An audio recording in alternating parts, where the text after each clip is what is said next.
Bé, ràpidament, César Colorado ens presentarà la segona part, no, d'aquesta primera sessió que hem intentat fer un marc. Ell ens parlarà sobre la base ideològica dels discursos racistes. César és doctor en comunicació i lingüística i mediació multilingüe a la Universitat Pompeu Fabra. També té un màster en lingüística i aplicacions tecnològiques també a la UPF i una llicenciatura en llengua i literatura hispàniques a la Universitat de Veracruz, en Mèxic. A més de ser investigador en anàlisi del discurs, ha treballat com a paleògraf, corrector, traductor, periodista i productor de ràdio. Ha publicat articles i informes en diverses revistes i periòdics a Mèxic i Espanya. Doncs, moltes gràcies. Sí, moltes gràcies. Bueno, estuve escuchando la charla anterior, así que ya tenemos muchas cosas adelantadas, ¿sí? Que son importantes para comprender lo que voy a explicar ahora. El objetivo es hablar sobre cómo la ideología racista se reproduce a través del discurso.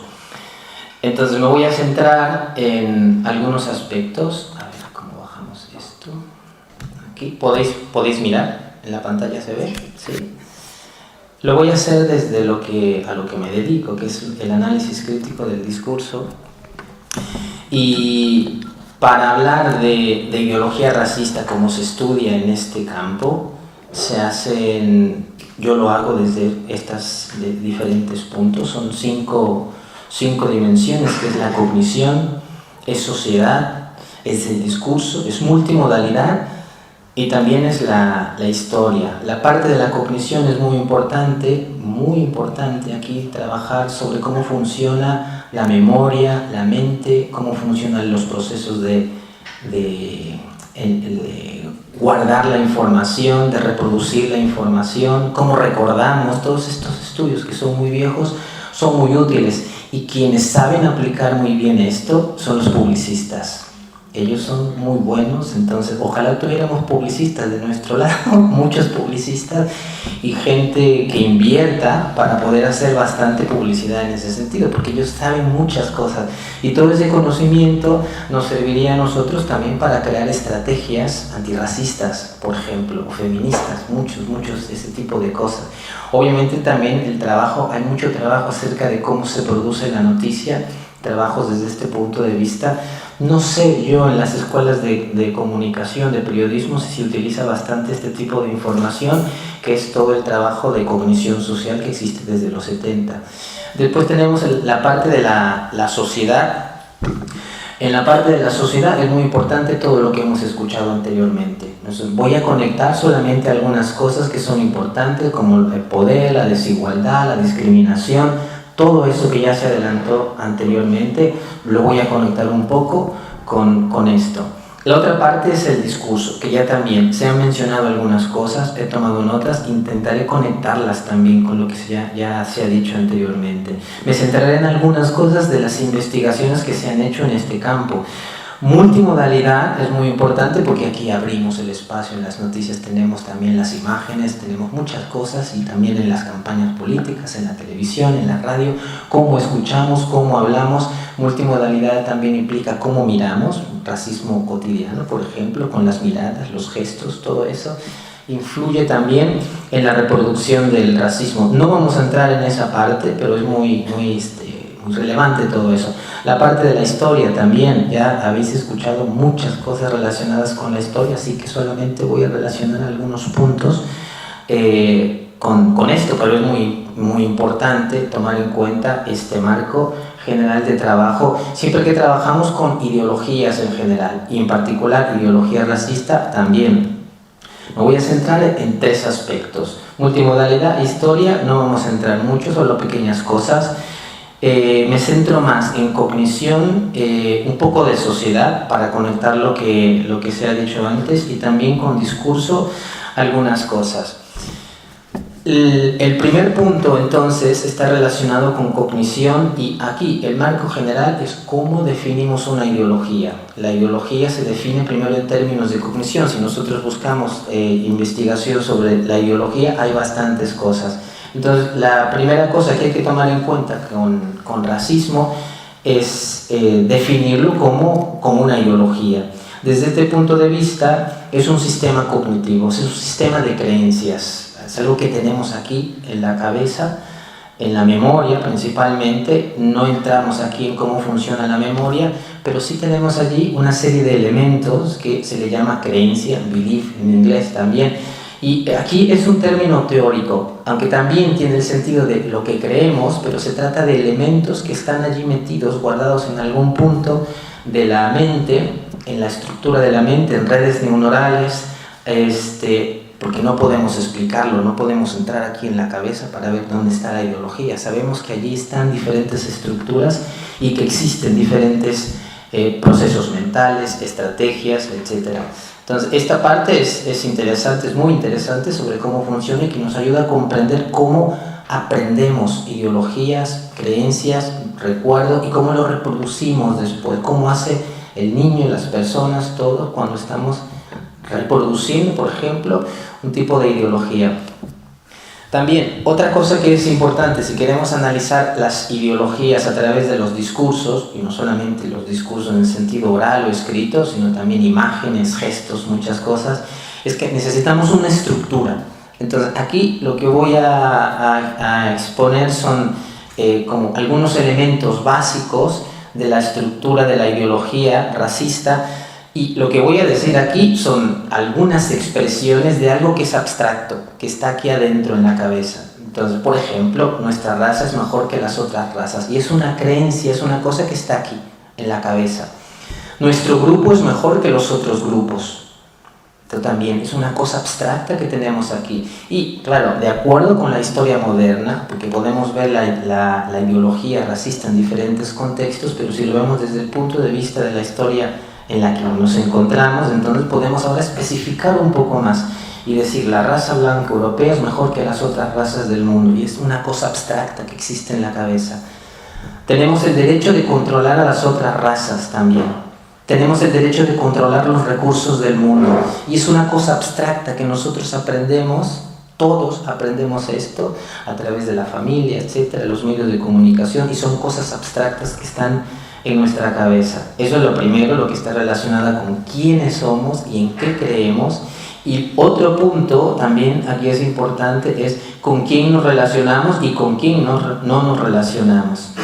Por ejemplo, nos relacionamos con quienes son o se parecen a nosotros, y aquí vienen variables: color de piel, ojos, estatura, etc. Y hay diferentes cosas físicas allí que uno identifica y uno aprende también desde niño.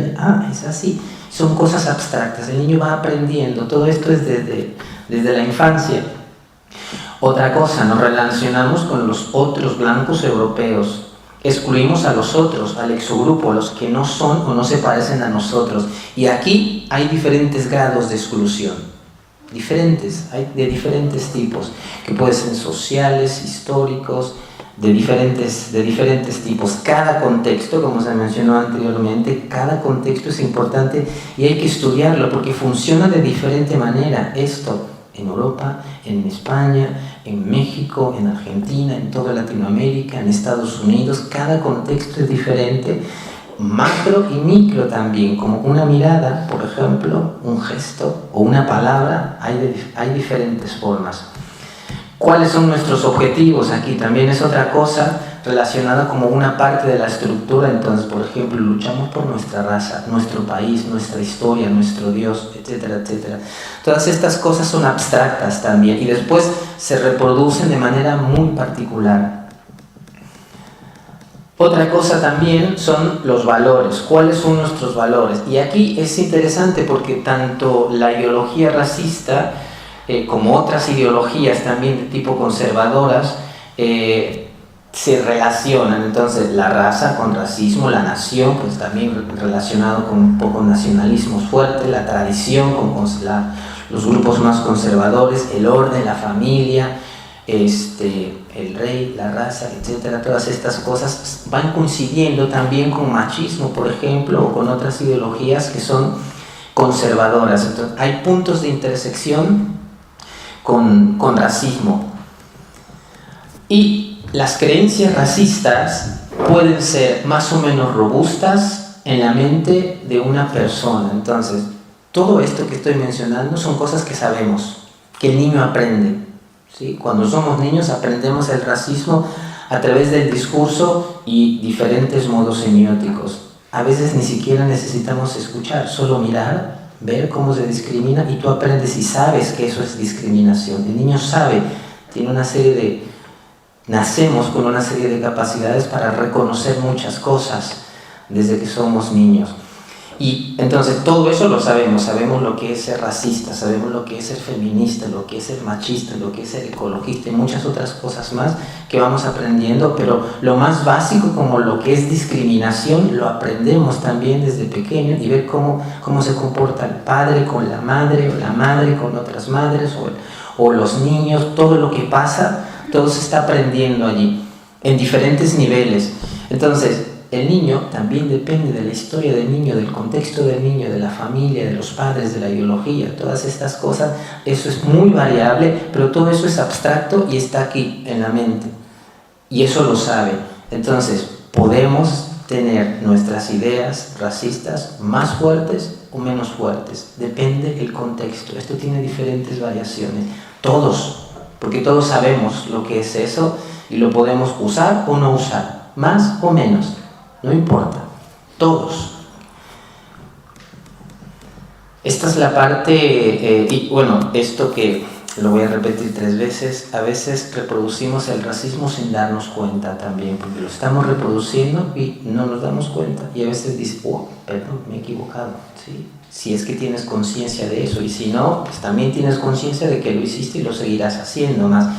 Hay casos interesantes de gente que ha aprendido, por ejemplo, cosas más particulares como nazismo, viendo documentales sobre Hitler o los nazis y todo eso, y se enamoran, se apasionan y continúan. Y un día de pronto dicen, no sé por qué estaba yo metido en todo esto. Entonces se puede modificar también. Estas cosas que están allí, es muy interesante cómo funciona porque es una cosa mental que nos pasa mucho a nosotros a veces, no sé, como cuando te enamoras, es una cuestión de creencias, una cosa que está allí y se apodera de ti ese sistema cognitivo por mucho tiempo y después te das cuenta de que no, eso no estaba bien, empiezas a juzgar, empiezas a tomar diferentes condiciones acerca de ti mismo, acerca de lo que piensas, de lo que eres, de lo que haces y como otros sistemas cognitivos también el racismo puede tener una influencia muy fuerte y también va a depender tanto de la persona misma, porque una persona puede nacer en un ambiente más o menos de izquierdas, pero con sus ideas se vuelven muy racistas, o puede nacer en un ambiente muy racista, pero él prefiere ir hacia la izquierda. Entonces hay muchas variaciones, hay muchas formas en las que ocurre esto. Y es interesante ver eso, qué cosas van influyendo en la mente. Y cuando descubrimos cómo funcionan esos procesos dentro de la mente, podemos intervenir nosotros buscando estrategias, si queremos entrar en aspectos más de generar un tipo de cultura antirracista o discurso antirracista o en una ideología antirracista. Pero otra vez, aquí quien más tiene preparación es la gente de psicología social en este tipo de cosas. El siguiente punto está relacionado con la sociedad, que ya se han mencionado aquí también muchas cosas muy interesantes sobre racismo estructural, por ejemplo, racismo institucional. Está relacionado con esta otra parte. Lo que he mencionado anteriormente es la parte mental, y si buscamos los orígenes, pues es allí. Pero en realidad todo es circular y todo está conectado, porque todo está relacionado al final. Es multifacético, es multiestructural y funciona desde diferentes partes esto. Pero cuando se instala, está aquí. Al final todo funciona aquí, en la cabeza. Entonces esa es una parte importante de investigación y de cómo funciona. Y una parte, si queremos decir, de los orígenes, ¿sí? Porque todo comienza aquí, en la parte de arriba, que le vamos a llamar cognitiva, y después la parte de la sociedad, que también es muy importante. Entonces aquí podemos definir el racismo como un sistema de discriminación, es un sistema de desigualdad y de injusticia social. Y claro, todas estas cosas que nosotros vemos a través de discursos, de expresiones, de gestos, de miradas, de símbolos, de música, de textos, de páginas web, de partidos políticos relacionadas con el racismo, pues tienen su base en las creencias racistas y se convierten en prácticas, las prácticas que son las acciones o son los comportamientos, las acciones que son corporales o las acciones también que son discursivas o diferentes cosas a través de la sociedad, como son los grupos sociales, los partidos políticos, los gobiernos, etc. Esa es la expresión, digamos, de lo que viene de aquí, de la mente. La discriminación y el abuso de poder que genera la desigualdad social y la injusticia social. Y aquí tenemos un término también que es importante trabajar en particular, el término de poder. El término de poder, para explicarlo como abuso de poder, entendido de que todos tenemos algún tipo de poder, pero si hay un abuso de poder en particular, entonces es un tipo de dominación de los otros. En cambio, podemos hablar también del poder social, que de esto quiero mencionar un poco también. Por lo que he escuchado, creo que vale la pena también hablar de la parte del discurso antirracista, el discurso racista, pero el discurso antirracista, el discurso, la ideología racista, pero también la generación de la ideología antirracista. Entonces, si lo vemos desde el punto de vista del racismo, tenemos abuso de poder racista y el abuso de poder lo podemos ver de manera directa o de manera indirecta. Entonces, de manera directa ya conocemos muchos casos: colonizar, conquistar, expulsar, eso es muy directo, esto se ve. Pero hay otro tipo de abuso de poder racista que es indirecto y es manipular el sistema cognitivo. Otra vez, es una cosa que está aquí. Entonces, por ejemplo, los grupos racistas o los miembros sociales de grupos racistas intentan asegurarse de que los miembros de su grupo conserven sus creencias racistas. Tenemos que reproducir discursos para que se conserve. Y quienes duden un poco o tengan algunas ideas que puedan tener tendencia, entonces vamos a dar más, vamos a influir más en ellos, las campañas políticas y todo eso. Todo lo que pasó en Brexit, por ejemplo, es allí, es influir más en la gente para que tenga, se reproduzcan más las creencias racistas.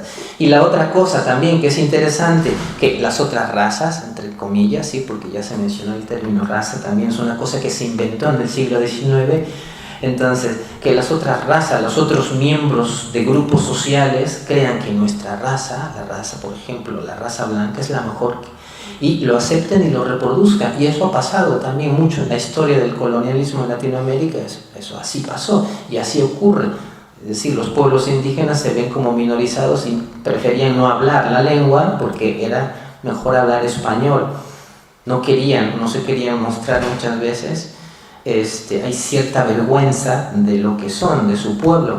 Entonces ahí tenemos este tipo de hegemonía de la que habla Gramsci. Entonces esa es una forma de control y esa también es una forma de poder indirecto del racismo y de otras ideologías también. Dentro de este aspecto que ya hemos escuchado anteriormente, que ha sido muy claro: creación de grupos racistas, organizaciones, partidos políticos, gobiernos, instituciones, las leyes racistas, racismo institucional en diferentes niveles. Una ley que puede ser muy fuerte o simplemente el hecho de mucha burocracia, pues eso es una forma de impedir. Entonces, se puede hacer más, se puede hacer menos, a veces se hacen reformas de leyes pues simplemente para quitar papeles, para que no cueste más caro. Hay diferentes formas de hacerlo y lo que está allí detrás, y es lo que hay que investigar, es siempre con diferentes datos. Entonces, cómo lo que está influyendo allí son esas creencias. Finalmente, lo que está allí detrás, que puede estar con mayor o menor fuerza, es algún tipo de racismo. Si nos centramos en esto, puede haber otras cosas también: xenofobia, discriminación de diferentes tipos, también clasismo, muchas cosas, porque están combinadas también. Las acciones y el comportamiento racista pueden ser más o menos explícito en una persona o en un grupo. Entonces, más explícito, la extrema derecha, la violencia racista; implícito, como antes decía yo, gestos, miradas, o vamos a ver un poco también a través de los discursos. Hay discursos que también, aunque no de manera muy clara, pero de manera implícita también, puede haber algunas tendencias, a veces solo por omisión. Y también podemos reproducir el racismo sin darnos cuenta. Hablamos, decimos cosas y no nos damos cuenta hasta que después te escuchas, te lees, si te grabas o te grabaron, o tú mismo puedes recordar y dices, yo dije eso. Si es que tienes conciencia acerca de las cosas que estás diciendo. Esta es la otra parte que se ha mencionado bastante, bueno, racismo estructural, racismo y explotación también, que se mencionó antes, la división racial del trabajo que se mencionó anteriormente. Todo ese tipo de cosas se analizan aquí en la parte, digamos, más sociológica del racismo. Y bueno, voy a pasar porque tomé nota de algunas otras cosas y creo que las voy a conectar aquí con la parte del discurso. Cognición, sociedad y la parte del discurso. La parte del discurso también lo podemos ver como origen, porque el discurso reproduce las ideas racistas. También es una forma de origen, es decir, es una base también, no solamente las ideologías, sino que la gente lee cosas, escucha cosas, ve documentales, ve imágenes, entonces también es una fuente de reproducción. El discurso es reproducción discursiva del racismo. Las creencias racistas se pueden reproducir a través del discurso, pero no existe un discurso racista en sí mismo, porque el discurso son estructuras, son estrategias. Las estructuras textuales, lingüísticas, dependen del sistema cognitivo. En teoría del discurso tú tienes las estructuras textuales, las estructuras lingüísticas en este nivel, y después más hacia el fondo tenemos las estructuras cognitivas. En las estructuras cognitivas tenemos el conocimiento, tenemos las ideologías, que son las más fuertes, son las que más influyen en las estructuras textuales, y después tenemos otra serie de cosas como pueden ser las opiniones, los estereotipos, las valoraciones, los valores, muchos tipos de sistemas cognitivos más particulares, y todo eso va a influir cuando yo hablo. Pero el discurso lo decimos por una especie de metonimia o sinécdoque, hablar de discurso racista o discurso machista o discurso feminista, pero lo que está atrás es creencias, ¿sí? Pero lo utilizamos como una metonimia. Habría que ver si es más metonimia o sinécdoque cuando decimos discurso racista, discurso de odio.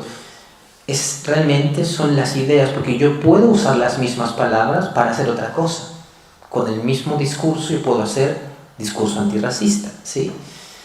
Entonces esa es una parte importante que hay que tomar en cuenta cuando queremos explicar este tipo de fuente de reproducción, en este caso de racismo. Entonces lo que existen son discursos, diferentes tipos de discurso que reproducen en mayor o menor medida las creencias racistas. Hay discursos con racismo explícito, por ejemplo, el discurso de la extrema derecha lo reconocemos, no hay que hacer mucha investigación sobre eso, sabemos cuál es ese discurso. Incluso ellos también bajan demasiado sus discursos, lo podemos ver más en los grupos de skinhead o de extrema derecha, y tú miras sus páginas o miras sus panfletos y todo eso.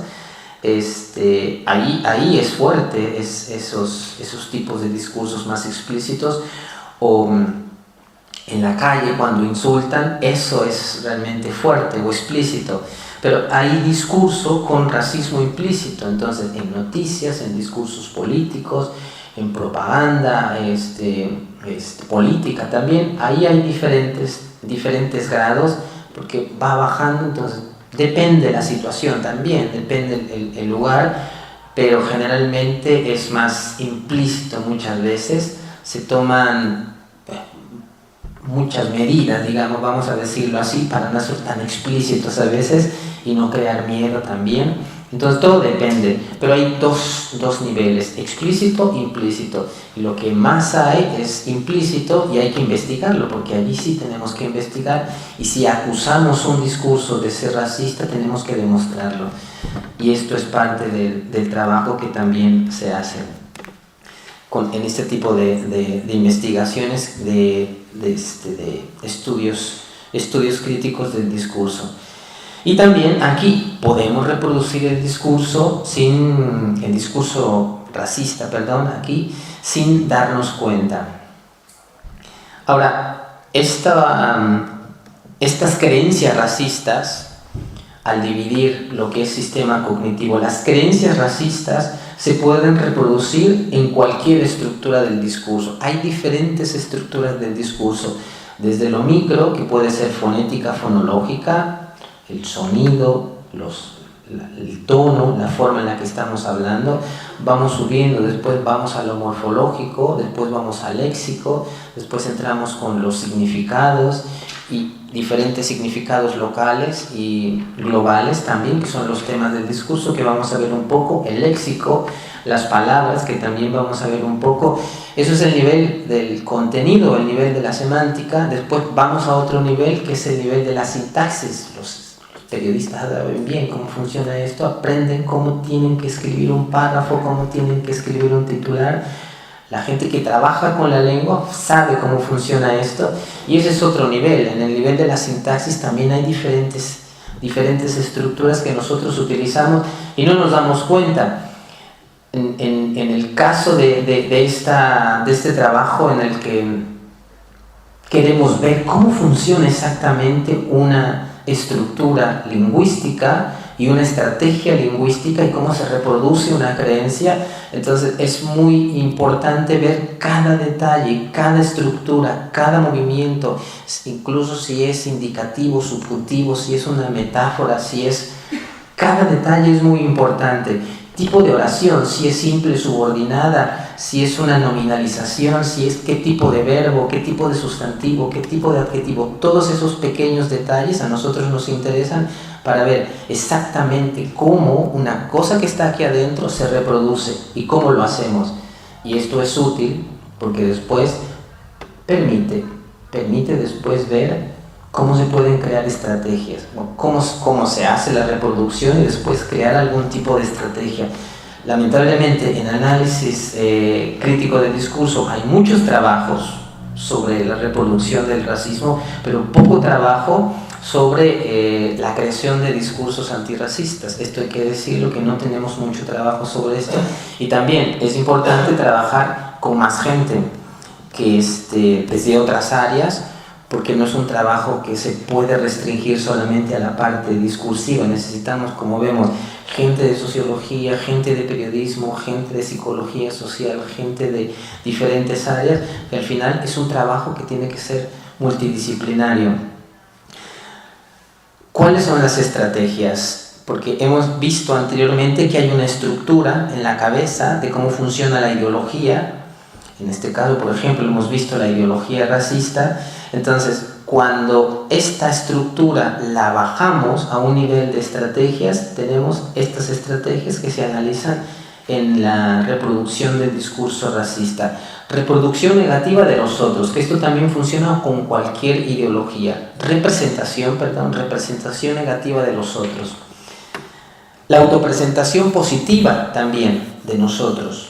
O mitigar y visibilizar los aspectos positivos de los otros y mitigar y visibilizar nuestros aspectos negativos. Estas son 4 estrategias también que se analizan como generales en las ideologías, en general en todas las ideologías, y que lo podemos ver también en el caso particular del racismo. Son muy básicas, pero que permiten ver diferentes movimientos.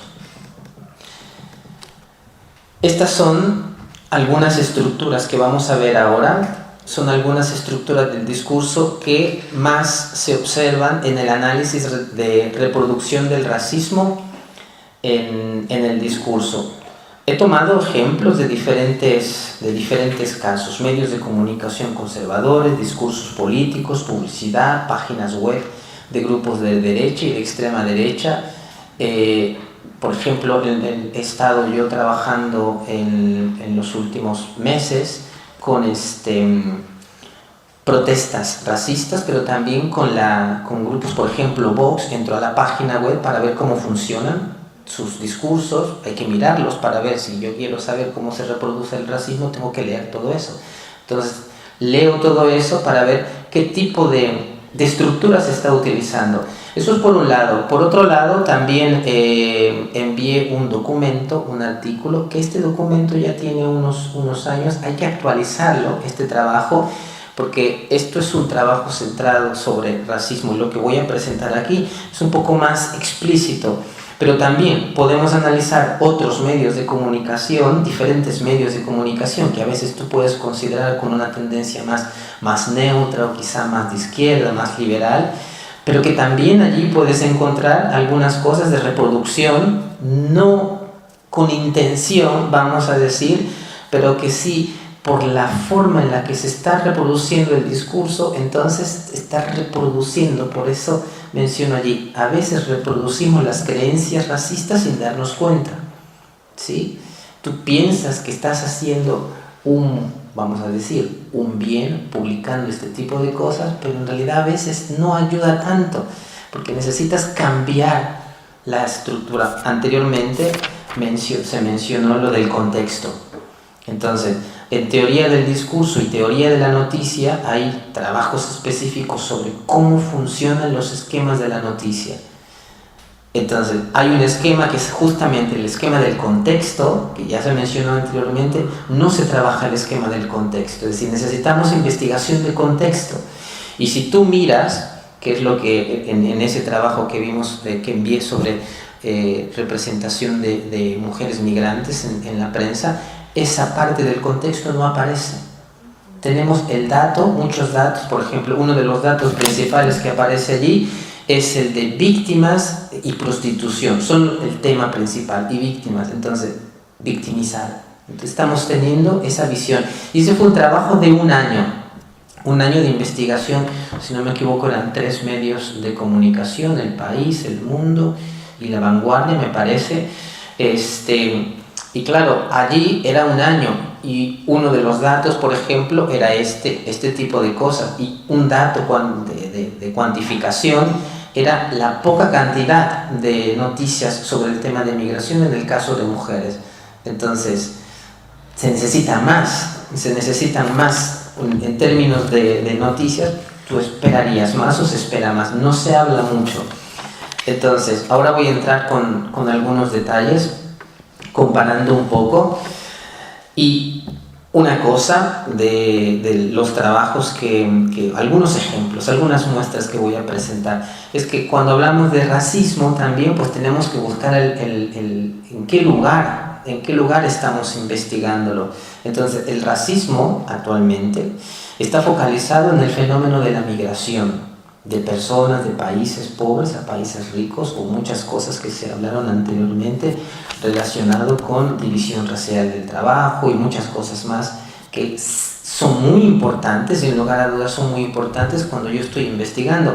Entonces me voy a centrar en la parte del racismo relacionada con la migración, pero también podríamos buscar el racismo en otros contextos, por ejemplo, el racismo en contra de las comunidades afroamericanas en Estados Unidos. Entonces ya sería otro contexto, sería otro tipo de datos y de investigación también. Entonces me centro solamente en la parte relacionada con migración, como la investigación que recibieron, que está relacionada con mujeres migrantes en este caso. Y algunos casos que vamos a ver aquí son pequeñas muestras relacionadas con un racismo un poco más explícito. Y una de las estrategias que predomina de las estrategias cognitivas que antes mencioné es la que está relacionada con representación negativa de los otros. Y esos otros son migrantes. Y lo que está allí detrás entonces es base de creencias racistas. Entonces, en diferentes niveles que he mencionado, uno es el de la semántica, que es el del significado, es el del contenido, que son los temas del discurso, temas negativos acerca de los otros. Entonces, violencia, drogas, crimen, ilegalidad son los grandes temas. Y tú empiezas a investigar, tienes, por ejemplo, lo que envié 1 año, puedes hacer 2 años, 3 años, y lo que encuentras son principalmente estos temas. Los temas positivos, otro tipo de temas que son de tipo más positivo, tú vas a mirar que los datos son menores para positivos y mayores para negativos. Hay un estudio también que es muy interesante, esto lo hicieron en Inglaterra, una investigadora de Austria, se llama Ruth Wodak, y ella trabajó 10 años de investigación sobre el tema, las palabras que se mencionaron anteriormente, refugiado y migrante. 10 años de investigación en Inglaterra. Trabajó con un equipo de investigación muy grande para ver cuáles eran el uso que se hacía de estas palabras a lo largo de los diferentes medios de comunicación. Entonces eran miles de noticias en 10 años. Buscaron picos también, es decir, momentos en los que se hablaba más sobre la migración en Inglaterra, los picos, porque tienes mucha información, entonces buscas los picos. ¿Y cuál es el resultado? Que todas las discusiones o toda digamos, el significado que había relacionado con refugiado e inmigrante era negativo. La mayoría, todo, cuando ves cuantificación, era negativo. Entonces sí que influye, incluso los periódicos que podrían considerarse de más calidad, como se llaman, o con cierta tendencia neutra, a veces de izquierdas, de Guardian, por ejemplo, entonces también allí estaban. Entonces el periodista, por condiciones también más particulares, porque tiene que escribir rápido, porque no tiene tiempo, porque muchas cosas de variables de sociología de la noticia allí, por la agenda, por cualquier cosa, entonces reproduce las palabras, no hay tiempo para detenerse y cambiarla.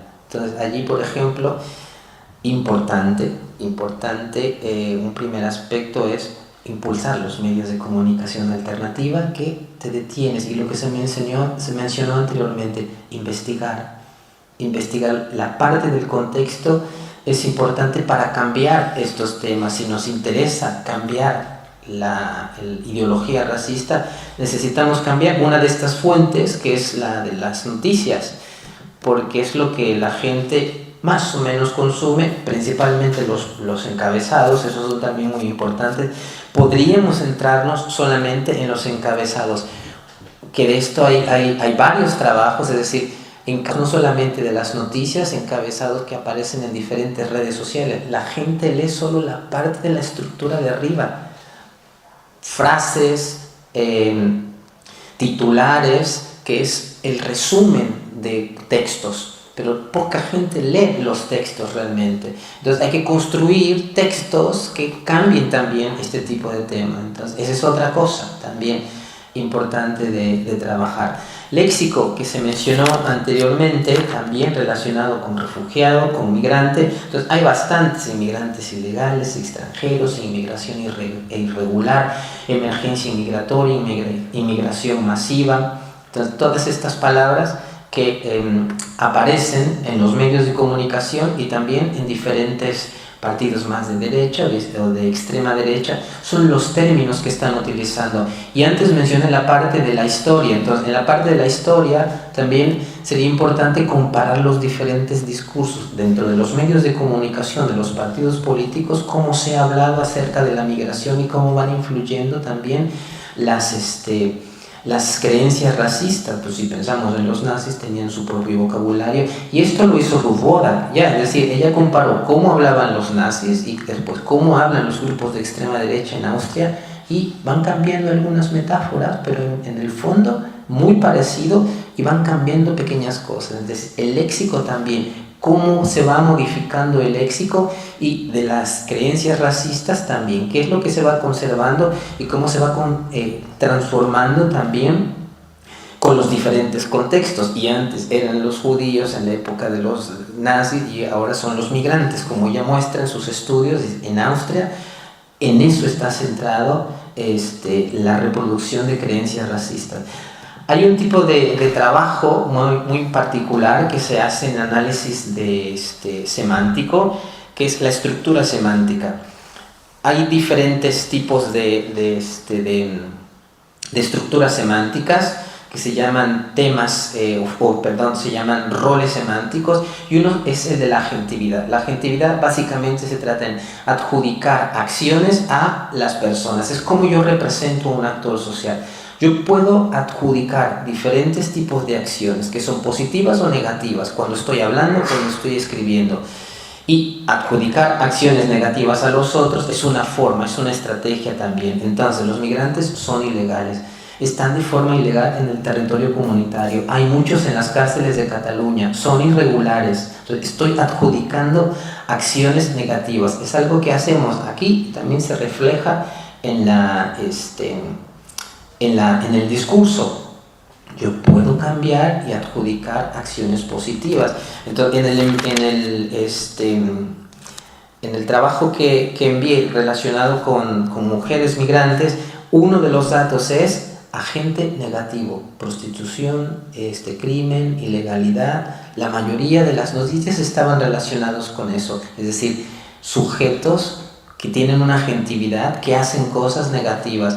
Pero como había pocas noticias relacionadas con cosas positivas, entonces esas pocas mujeres migrantes que aparecían allí como artistas o como haciendo otras cosas diferentes, entonces su agentividad positiva era mínima. Entonces esto depende también, si tú eres lector de noticias, pero si tú ves cómo funcionan las noticias, puedes ver en términos cuantitativos cómo funciona en este nivel que se llama la agentividad negativa, agentividad positiva, y eran diferentes los datos también para ver cómo funciona eso se llama agentividad. También presionan, generan alarma y caos. Otro nivel que mencioné es el de la sintaxis. Entonces, por ejemplo, oraciones activas, enfatizan aspectos negativos de los otros. Una oleada de inmigrantes inunda Canarias, por ejemplo. Entonces, utilizo una oración activa. Las oraciones activas enfatizan más al sujeto.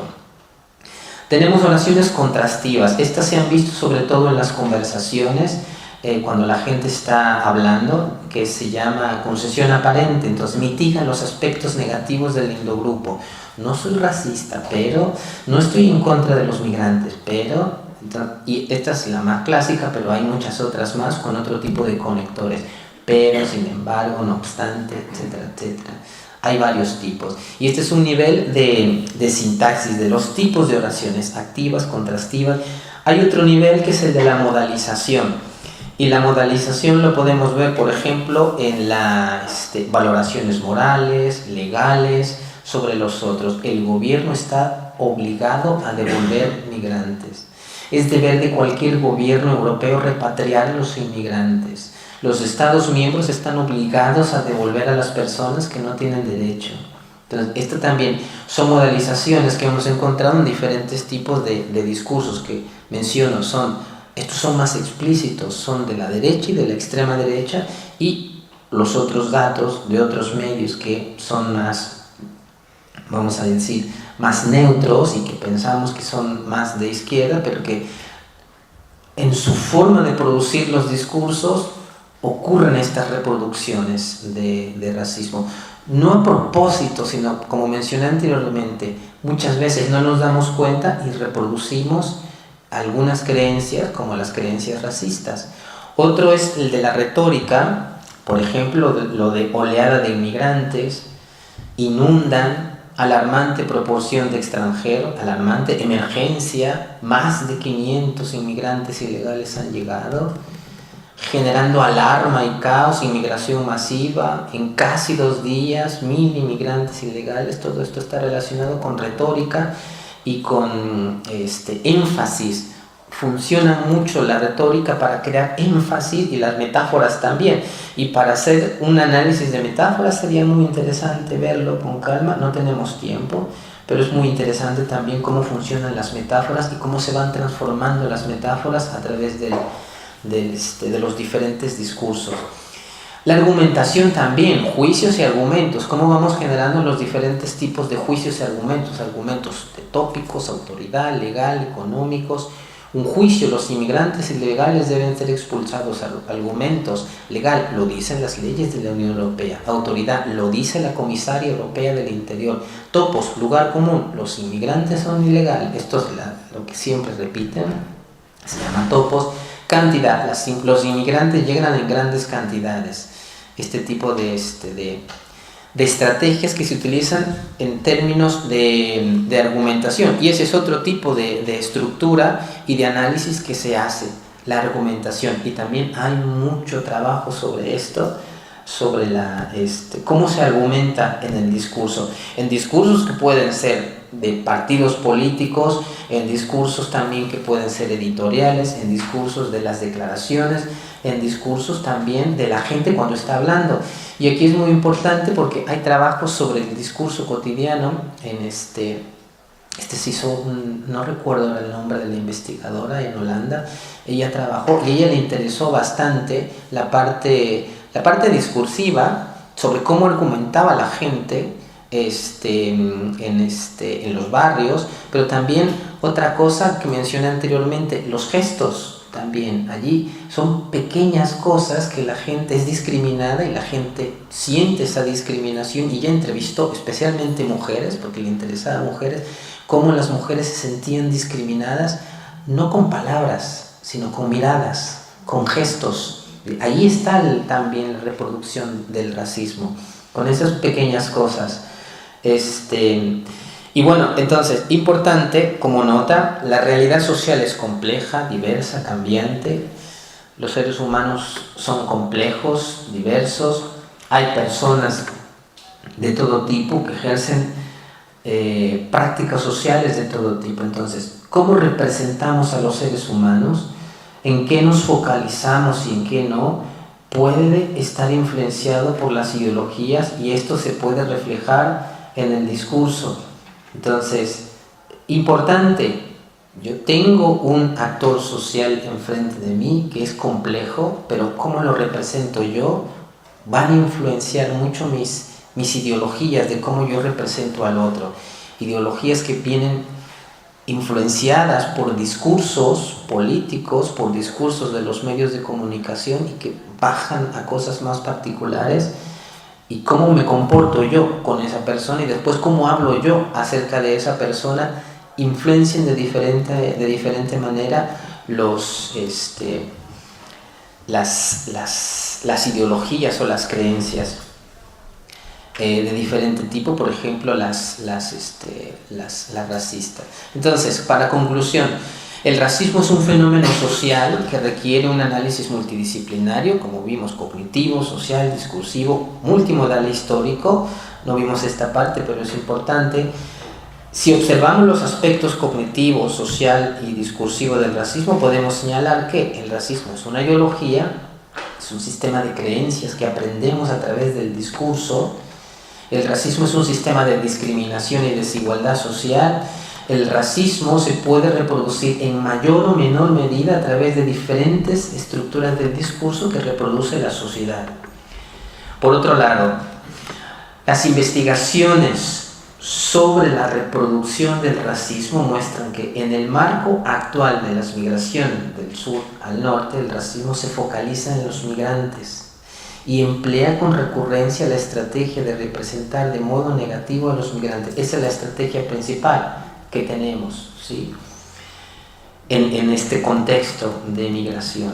Y una parte final, que es el papel de los periodistas.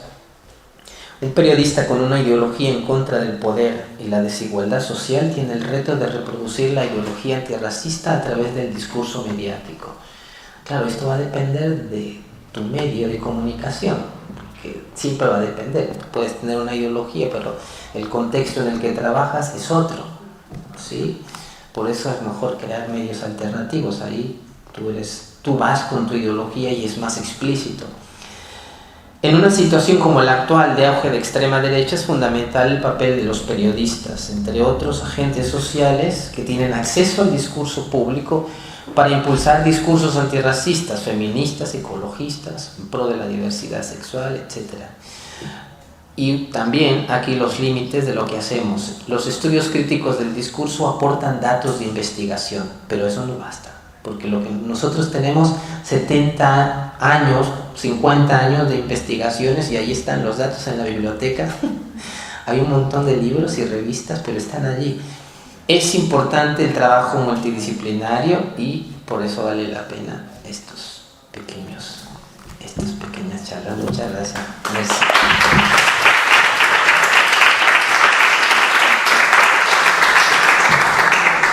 Gracias, César. Bueno, no sé, ¿tenim alguna pregunta? Quedan uns minutets. Alina. Bueno, primero gracias por la charla, César. Y bueno, como hablas de esto del racismo como este sistema de creencias y demás, pero a mí siempre me preocupa pensar que a veces, o los que intentamos comunicar de forma diferente, el racismo, interculturalidad, inmigración y demás, como que siempre le estamos hablando a los mismos. Pero ¿cómo hacemos para que los otros que están del otro lado nos escuchen? O sea, ¿cómo se hace eso? Es como que siempre el rollo, porque digo, la gente que lee esto ya está más o menos concienciada, pero los que no, ¿cómo se hace eso? Sí, la pregunta de los millones. Sí, es lo mismo, quiero decir, es lo que he mencionado. Nosotros tenemos muchas investigaciones, muchos trabajos, pero en los últimos 5 años, que para mí esto es algo muy importante, dentro de estudios críticos del discurso, hay una línea de investigación que se llama discurso positivo, le llaman en algunos sitios, y son investigadores que no están preocupados tanto por los discursos que reproducen racismo y todo eso, que es muy importante, dice, pero ya tenemos muchas investigaciones. Ahora, estos investigadores lo que están haciendo están rescatando diferentes discursos de resistencia, vamos a llamar así en general, discursos antirracistas, discursos feministas, discursos ecologistas, de diferentes tipos, y están buscando justamente eso, es decir, cuáles son las estrategias que mejor funcionan para poder reproducirla. El límite de nosotros, por ejemplo, es que yo no soy periodista, yo no soy publicista, entonces son estrategias diferentes y experiencias diferentes. Entonces, al final el periodista sabe trabajar con ese lenguaje, entonces pues mejorar o pensar bien en su lenguaje y después trabajar con otros, con fotógrafos, con más gente, con activistas, porque yo no puedo hacer nada más, yo tengo los datos, a veces cuando puedo escribo en los periódicos y eso, pero al final es una cosa que nos limita a eso, a menos que, y digo, voy a tomar un curso de fotografía, voy a tomar un curso de periodismo, voy a tomar un curso de psicología social y publicidad para crear discursos diferentes, o si quiero pintar o escribir una novela, porque se necesita eso, crear discursos, crear más discursos, y es una cuestión de experiencia y de creatividad, de mucha creatividad también. Entonces se necesita esa experiencia que se sale de nuestras áreas. Nosotros cada quien tiene como un lugar de trabajo, entonces siempre hay otros más. En lo que podamos, se intenta hacer algo. Gràcies, César. Bueno, només volia dir una cosa, perquè clar, l'altra part, com l'has dit, està fent aquesta funció, està creant publicitat, està creant sèries, està creant novel·les, està creant, no? En la qual ens alimentem, no? Cada dia sobre això. Alguna pregunta més? Moltíssimes gràcies i un aplaudiment.